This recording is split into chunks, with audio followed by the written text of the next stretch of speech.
आता करेक्ट केला ना तुम्ही. मी आहे डॉक्टर वैभव लुंकड. तर मणक्यांच्या दुखण्यासाठी असं बसणं खूप गरजेचं आहे. त्याच्यामध्ये काय होतं बघा, खाली साठलेलं सगळं रक्त वरती येतं, गुडघ्याला पण व्यायाम होतो आणि मणके सगळे एका लाईनमध्ये येतात. त्याला अलाइनमेंट आपोआप येते आणि L3, L4, L5 हे शेवटच्या मणक्यांमध्ये जी गॅप आहे ती सुद्धा बऱ्यापैकी कव्हर होते. आणि गॅसचा प्रॉब्लेम हे पोट दाबलं गेल्यामुळे, कॉन्स्टिपेशन, पोट पूर्ण साफ न होणे हे सुद्धा सगळं कव्हर होतं. लैंगिक समस्या, कमजोरी, थकवा, ह्या सगळ्यांवर हा उपाय आहे. इतका सिंपल आसन आहे. माझा एक मित्र अमेरिकेत गेला आणि त्यांनी इडो पोर्टालकडून हे हे शिकून आला. आणि इडो पोर्टालने काय सांगितलं की सायाटिका आणि मणक्यातल्या गॅपसाठी सगळ्यात मोठं आसन हे. त्यासाठी $500 घालवले हे शिकण्याकरता. असं बसणं एवढं इम्पॉर्टंट आहे, इंडियन स्क्वॉटिंग सिस्टीम. त्याच्यानंतर त्याला कळलं की भारतीय लोकांच्या ज्ञानाला पूर्वीच्या किती महत्व आहे. तर आपल्याला कसं आहे, तिकडून शेण आणल्याशिवाय, तिकडून आल्याशिवाय आपल्याला त्याची किंमत कळत नाही. असंच आहे ते आपलं. तर ते आपलं ज्ञान फार उपयोगाचं आहे. असं बसणं फार जरुरी आहे. दुसरं म्हणजे खुर्चीमध्ये बसताना नेहमी, आणि हे असं बसा, नंतर हळूच कशाला तरी धरून उठा. हिसके देऊ नका. पण हे 20 मिनिटं तरी बसायला पाहिजे, असं कमीत कमी. तर मला स्वतःला बसता येत नव्हतं. मला 3 वेळा स्लिप डिस्क झालं. पण आता मी बसू शकतो, मी शटर उचलू शकतो, मी सगळं काही करू शकतो बिगर फिजिओथेरपी. मी फक्त हे योगासनं आणि ही छोटी छोटी आसनं केली तरी मला एवढा मोठा फरक पडला. नाहीतर 20 वर्षापूर्वीच मला स्लिप डिस्क झालं होतं. माझं अर्ध जीवन वाया गेलं असतं. आता मला शटर उचलता येतं, टू व्हीलर चालवता येते, खड्ड्यातून गेलं तरी माझ्या मणक्यातला गॅप परत वाढला नाही. आणि पुण्यातल्या रस्त्यांमध्ये जाऊन सुद्धा माझे मणके टिकून आहेत अजून पण. तर हे सगळं विल पॉवरची कमाल आणि हे सगळ्या आसनांची कमाल आहे. नंतर खुर्चीवरती बसताना नेहमी असं बसायचं आहे.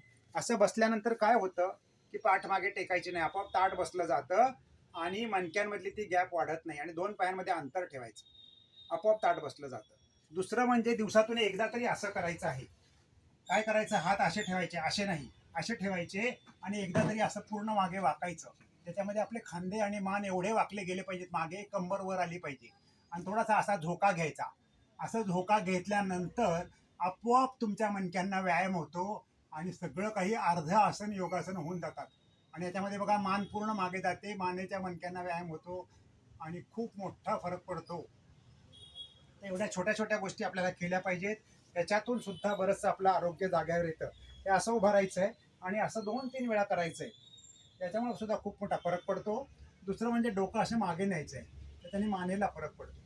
नंतर श्रीकृष्णासारखं ज्या असा हात घ्यायचा, तोच पाय मागे घ्यायचा, डावा पाय असा मागे घ्यायचा, आपोआप मणक्यांना व्यायाम होतो. आणि ती डावी बाजू आपोआप ताणली गेली. तसंच आता उजवी बाजू ताणायची. तर मी याला श्रीकृष्ण आसन म्हणतो. याच्याने निम्मी फिजिओथेरपी होते. आणि एवढं सिंपल आपण करत नाही. आणि मग म्हणतो मला बरं नाही वाटत. अरे मणके कितीही झिजलेले असू दे, फक्त मनाने झिजू नकोस, तू सगळ्या ह्याच्यातून बाहेर येशील. आणि हे निस्वार्थपणे समाजाकरता, माझ्या सिनियर सिटीजन्स करता हे मी सांगत आहे की जीवनाची आशा सोडू नका. हे सगळे व्यायाम करा, तुमचे मणके जागेवर येतील आणि तुमचं जीवन जागेवर येईल. आणि परत नवीनपणे सेकंड इनिंग चालू करा.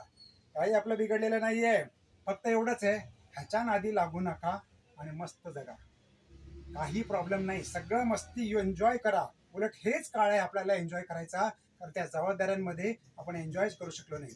एक तर शिक्षण, नंतर EMI, आणि आता प्रश्न पडलाय हू एम आय. असं नको व्हायला. आपण जाग्यावर हे एवढे व्यायाम केले तरी खूप मोठा फरक पडतो. आणि माझ्यासारख्या माणसाला जर 3 वेळा स्लिप डिस्क होऊन परत मला एवढं सगळं करता येतं, तुम्हाला का नाही करता येणार. धन्यवाद. डॉक्टर वैभव लुंकड, पुणे. गुड.